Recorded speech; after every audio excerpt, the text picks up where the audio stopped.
The most disgusting moments on Hoarders. My name is Lisa, and I love cooking. Oh, I'm probably a hoarder. how is this your kitchen? What is she doing? Climb. You need to bring back I the pray for my bird. sister a lot because she's dying a I don't know slow what happened to death. that bird, gang. And if she Iceman. doesn't get help, she's gonna die in that house.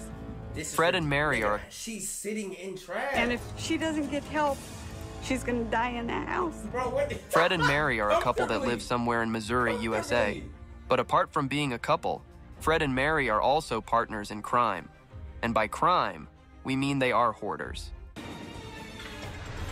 Anything I thought I needed, I kept. How was it that he got the AirPods in his nose? But you don't realize how much you do have until you look turn at all around the and look. dust. Bro, the fact that the camera is picking up the dust is crazy. This couple hoarding is so bad that their home is a breeding ground for one of the most disgusting I'm trying to hoard white women so I understand her. Wait. What? What did you just say, Diddy? things ever. Roaches. So I seen a few roaches, so I sprayed. This past month, they must have multiplied. Oh, hell no. Shawty They claimed you tweaking. see one, there's 100 hiding tweaking. somewhere, so. Wait, no, that's Buddy. That's not even The condition of Shawty. the house got so terrible that it grabbed the attention of county authorities. And as soon as they took a look at it, they labeled the place unlivable and consequently shut it down. The county also wasted no time in issuing an order for the family to vacate, with Fred facing criminal charges as a result. They charged me for child endangerment because my house was dirty. Order to vacate. They overreacted a lot. I mean, I'm not here to harm anybody. I didn't harm my I son. mean, I get it, bro. You After saying pouring that, so much you money get into along hotel with accommodation, you Fred and Mary die. have finally decided to team up with a group of experts to save their house in order to avoid ending up homeless. But before the cleanup can start, they first have to hose down the entire place because Imagine your house being so nasty, you just get arrested for it. of the massive amount of dust piled up inside. Bro, that's next level nasty. We don't normally have to That hose is down next the house level before we clean it, nasty, but bruh. the dust is Like, so come bad in this on. house. And I mean, one reason the cobwebs look so thick and disgusting is because there's inches of dust in the cobwebs. Suddenly, an oxygen tank buried under piles of flammable garbage begins leaking. But thankfully, Matt shuts it down before it gets out of hand. I got it. Actually got oxygen tanks just hanging around the crib. That is very dangerous, my friend. As the cleanup progresses, Fred grows increasingly anxious about missing documents. Fred used that oxygen tank Seeing his since concern, 1897. Matt gathers the whole family to help in the search for these important papers. Paperwork where the table was. We need to find the There in paperwork. my little black book with all the medical numbers. That's it. After sifting through the hoard for an hour, Christine believes she's found what her dad was looking for, only to realize it's not what he needed after all. Three that nights it? with Diddy, I bro. think Give me so. three nights Take it with to him. Diddy alone, bro. I'm sleeping with the Not ladies it, before I man. sleep with Diddy, As bro. Christine's search falls short, Mary's anxiety starts to climb, but mostly because the reality of the hoarding situation has finally pushed her to her breaking point. Disappointed in as crappy as it was home. No matter what, it was your place. Right. Yeah. As they continue working inside the house, the extent of structural damage caused by hoarding becomes apparent. Ain't no way. Spotting the I mean, basement bro, through a hole in the I don't think floor, anybody clap Matt and cheeks Fred in here, decide to bro. venture down for a closer Bro, inspection. I'm not clapping cheeks where, The bro, guys all literally the just roaches dropped in there right through the clapping floor. cheeks with each other. Because I can see the Ain't no trash way I'm busting in the down this basement. crib. By day's end, county investigators show up to check out the house.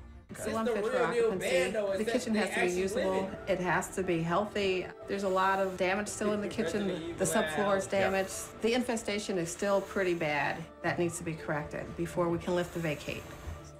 Even though they don't fully lift the ban, it feels like the beginning of their journey to reclaiming their home has finally kicked off. Decent now. Lisa is one of the most creative people you'd ever find. But at the same time, she's also one of the craziest hoarders you'll ever meet. Food is like creativity and possibilities in life. But I don't have a working refrigerator. When I buy food, I have to hang the bags from the chandeliers in order to keep the rats from getting to the food. According to her daughter, Anna, Lisa's hoarding has gotten so bad over the years that her house now looks like something pulled right out of a horror movie. Something out of a monster movie. where it's some swamp thing is going to rise out of the basement. It's created a new life form down there. There's just food everywhere. It's as if somebody had just taken a municipal garbage. For one, the same state of the house is so bad that it's beginning to piss off the neighbors. And if it continues like this, Anna fears that they might just call Adult Protective Services on her mother. The neighbors are not happy with the house, and they have been calling the zoning board about the front yard and calls the fire department or the health department. After taking a closer look at Lise, Case, we realized that her hoarding was triggered by a very traumatizing marriage. Turns out Lisa's late husband was a narcissist that would stop at nothing to be in control. My husband was constantly up and down. You know, very good, very bad. I love you, I love you, I love you. Move out, I can't stand you. It turns out that initially, Lisa took pride in maintaining a beautiful home. But when her husband started convincing her that she was a slob to rationalize his abusive behavior, she began internalizing that image of herself. And eventually, because of that way, she was in so much anxiety and fear over him that what he said became reality. She became a hoarder because he told her she was one, like a hypnotized person. Realizing her home might be condemned, Lisa has taken the big step of agreeing to get help for her hoarding habits. With the help of Anna's boyfriend, Richie, Matt kicks off the day's efforts with a focus on sorting out the chaos in the kitchen. Have a rat. Flattened rat. I smell a rat. Is there a date on him? No date on him. Meanwhile, Is that a rat? Smell a rat. Bro, what the f? A date on him. Bro, why is this? No date on him. Why is it just hard Meanwhile, like that? on the porch, psychologist Mark Pfeffer helps Lisa sift through bags of trash brought out from the house. To keep day 2 of the cleanup moving, Matt decides to keep Lisa out of the kitchen. Meanwhile, in the kitchen, Matt continues to discover fossilized rats. Fossil. It's not even like eaten, it's just fossilized. Bro, what is that? And as Why if that is isn't this enough, he freaking makes rat one of so? the most Why disgusting is there so discoveries of the many? day. Turns out a jar of candy that Lisa has saved for 25 long years. But what is even more disgusting is that she dips her hand in the jar and eats it. You're lying. Bro, you're lying, bro. She did what? And more disgusting is that she dips her hand in the jar and eats it. No, don't eat that. Please don't eat that. It's delicious. What the f is that? Bro, that is not candy. That is not candy. What is that? What the f? What is that? What is she eating, bro? I can't believe you just did that. Like, rat, I just wanted to show you. Oh, poison. sweet Lord. Why is she trying to off herself? Near the end of the day, Anna and Richie arrive to see the results of the cleanup so far. But unfortunately, it doesn't look any different from what it initially was. I mean, this is so disgusting. Ghostbuster sludge? But this could be the house we come in to fix rather than the aftershock, you know? In the end, Matt and Mark suggest that Anna calls Adult Protection Services to give Lisa the help that she needs. And when Anna shows some resistance, Matt and Mark assure Anna they'll handle the call. But there's still the task of informing Lisa about their plan that they need to tackle. Well, you don't have to call APS. We are proud to. If they don't, Nancy is a retired phone company worker that lives in Seattle, Washington. For Nancy, her hoarding habit began back when she was just a kid. And ever since, she has never given it a break. My house is filled with empty bottles, Hannah Montana said. empty boxes, and empty dog food cans. Over the years, Nancy's home has been completely swallowed in a pile of garbage to the extent that she literally walks, sleeps, and breathes in trash. Garbage like that, or the crap laying on the floor. At some point, she has decided that life's okay like this. After much convincing from her family, Nancy has accepted help from a team of professionals to address her hoarding. All right, you guys, so we got to get started. We have the bio crew here. They're going to take care of the really bad stuff in there. But even before the cleanup kicks off, We almost halfway through, bro. So far, bro, because I know most of y'all from YouTube, bro. Which one would you rather? Would you rather live your life as a 600-pound lifer eating 40,000 calories a day? Or would you rather live your life as a hoarder living in, what, 50,000 cans of roaches, rats? What life path would you choose if you had to choose one, bruh? Nancy's anxiety level begins to rise. I just want to say, please do not ask me why I want to keep something. Listen, if we don't question you... Say in your new crib like this. To ease her nerves, Corey decides to bring Nancy into the kitchen so that she can work with her family and the team in sorting out some things. You want to come sit right here? First thing I'd like to do this morning is take Nancy and her family into the kitchen. I want them to work together, learn to communicate, talk about things, because once we leave, they're going to be stuck with this mess. While Nancy keeps an eye on things at the door, her family jumps in to handle the kitchen cleanup like a well-rehearsed team. Everything was going pretty well, when suddenly, Nancy's sister breaks down due to the horrible state of the kitchen. Everything was going fine in the kitchen, then all of a sudden Janine just kind of had a breakdown, it looked like. She just started staring at the floor, you know, and crying. I'm just upset. The microwave is covered in rodent feces. And to think of preparing food in that type of environment, there just aren't words. When her sister asks why she kept the state of the house from the rest of the family, Nancy reveals her biggest fears. Judgment and rejection? And are you feeling that now? No, not at all. With Nancy's fear now out of the way, the family and the crew put all hands on deck to get the house cleaned up. No. Break. Okay, this one's full. After clearing out most of the house, the crumbling structure of the house is revealed. After clearing out most of the house, the crumbling structure of the house is revealed. Bro, house so dirty, the roof fall down. What lady just said, bro? Trestle going around the house with the roof fall down. Very significant Whatever damage. you said, bro. I forgot. There's nothing left. You have major slants to your floor back here. When they break the news about the inhabitable nature of the house to Nancy, it's just too much for her to handle. Well, I didn't know it was as bad as it is. I just need some time to accept it. This is too hard. With the situation on ground, psychologist Michael recommends that Nancy move somewhere closer to her family. After hearing Michael's suggestion, Nancy's sister offers her a home in daughter's house since they are relocating.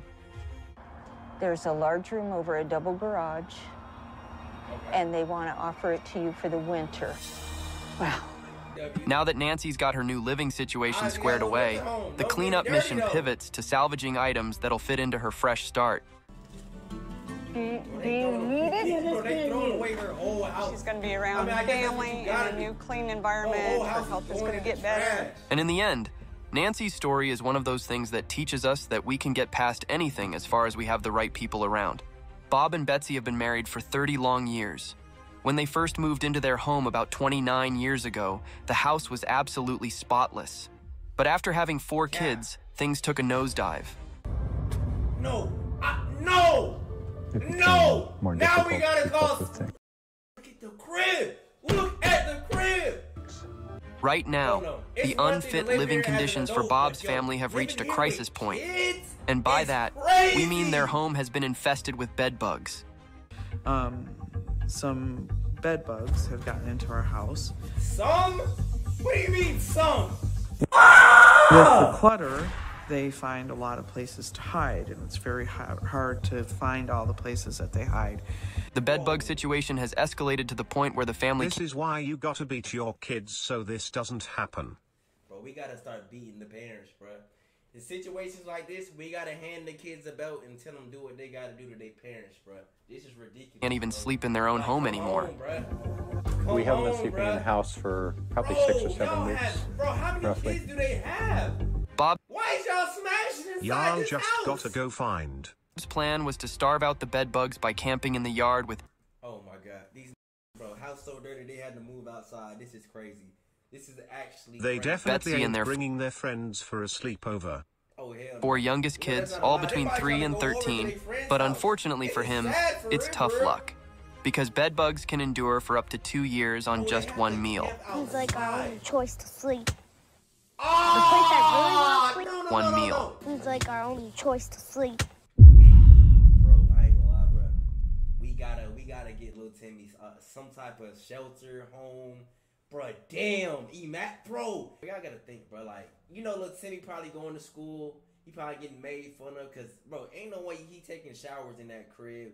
His bro, I know little Timmy mental health is, bro. He be getting made fun of at school, bro, all types of shit. But at the same time, it's not Timmy's fault. It's his parents' fault, though. The place I really want to sleep is in my room. With temperatures dropping close to freezing, Bob has to clear out the house for the exterminators to tackle the bedbug infestation. So, he has no other choice than to work with a team of professionals. Turns out that Bob's mother lived through the Depression, and as a result, he learned from her that it's very important to save things. The only problem is that Bob may be too focused on saving that he compromises his children's safety. Thankfully, that's about to change. A professional organizer and her team show up to declutter Bob's place, making way for the exterminators to fumigate and tackle the bedbug issue. But before they kick things off, Bob and Betsy's kids were taken out of the house while the cleaning process was underway. It's ready. All of us. Let me go.